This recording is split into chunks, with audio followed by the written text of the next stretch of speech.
FDA just said the abortion pill is going to be made available in retail pharmacies. So what's the difference between the morning after pill and the abortion pill? And what does this mean for women and their doctors? Here to explain the medical aspect of this, board-certified OBGYN Dr. Shari Brasner. It's great to have you, Shari. Thank you very much for joining us. So first, please help me understand the difference between the morning after and the abortion pill.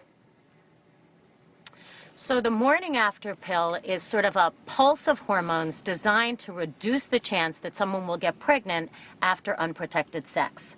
That's very different than what we're referring to as the abortion pill. And that is the use of medication after a woman has been confirmed to be pregnant and helps her to terminate that pregnancy.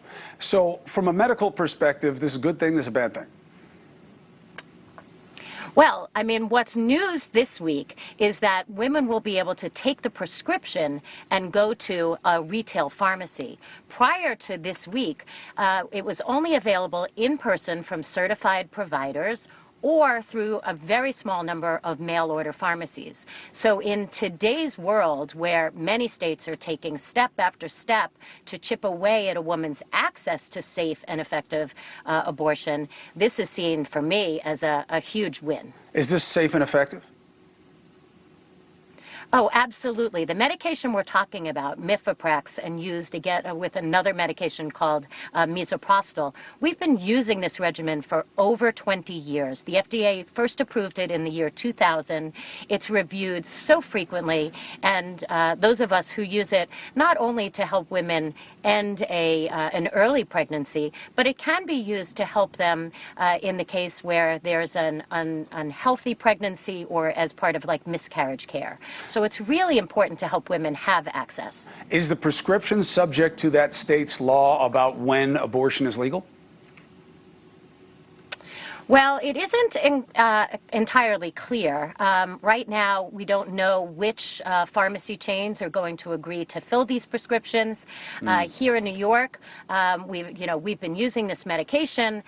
We can offer it really to women of any age, but it isn't clear yet as to whether you can take a prescription written in New York and fill it in a state that's limiting access to abortion. That's all going to be, sort of figured out in the weeks to come.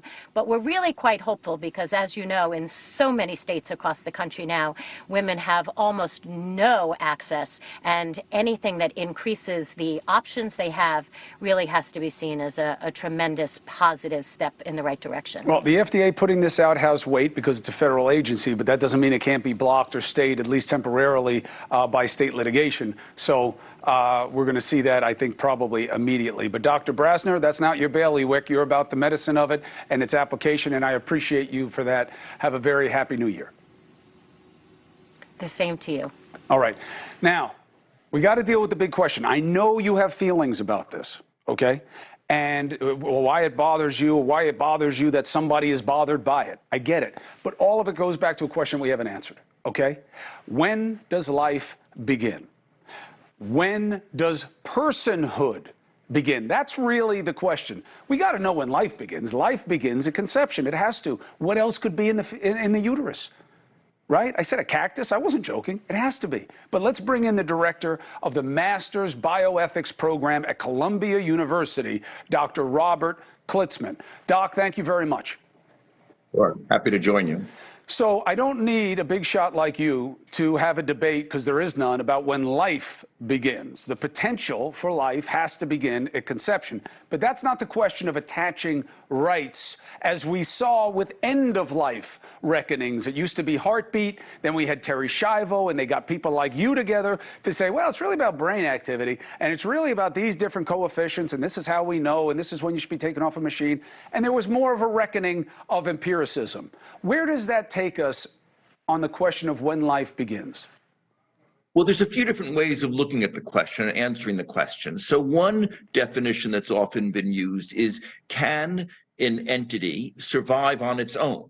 So if you take an embryo that's one cell in a woman's body, it cannot survive on its own outside a woman's body. So many of us would argue that it is not a person. We don't think of an acorn as being the same as an oak tree. We don't think of an apple seed as being the same as an apple tree. An apple seed can become an apple tree, an acorn can become an oak tree, but these are very different entities. And so the notion that a one-cell embryo, for instance, is a person makes no sense, many of us would say, because it can't survive on its own. Hey, thank you for watching. Please go to newsnationnow.com, newsnationnow.com, and you can find NewsNation on your television provider. And don't forget to click the red subscribe button down below. Then you will get more of NewsNation's fact-driven coverage.